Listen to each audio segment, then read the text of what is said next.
Class 8-এর ইতিহাসের একটি প্রশ্নপত্র রয়েছে, দেখো তোমাদের ফাইনাল এক্সামের জন্য থার্ড সামেটিভ এভলিউশনের। তো স্কুলের নাম হচ্ছে দেউলপুর হাই স্কুল, সাবজেক্ট হচ্ছে হিস্ট্রি, তোমাদের ফুল মার্কস হচ্ছে 70, আর টাইম হচ্ছে তোমাদের 2 ঘন্টা 30 মিনিট। দেখো একের দাগে মোট 14টা প্রশ্ন আছে, MCQ 14 নাম্বার প্রশ্ন, তোমরা একটু দেখে নাও। এরপর তোমাদের রয়েছে দুইয়ের দাগের প্রশ্ন। দুইয়ের দাগের প্রশ্ন কী হয়েছে দেখে নাও। এখানে বলছে যে কোনো 14টি প্রশ্ন করতে হবে, 14 নাম্বার, এক করে 14 নাম্বার এক কথায় উত্তর দাও। এরপর তোমাদের 3-এর দাগে রয়েছে এখানে মোট যে কোনো 6টি করতে হবে, 2 করে মোট 12 নাম্বার।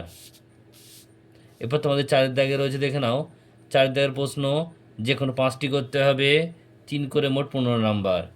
এরপর তোমাদের রয়েছে 5-এর দাগের যে কোনো 3টি করতে হবে, 5 করে 15 নাম্বার।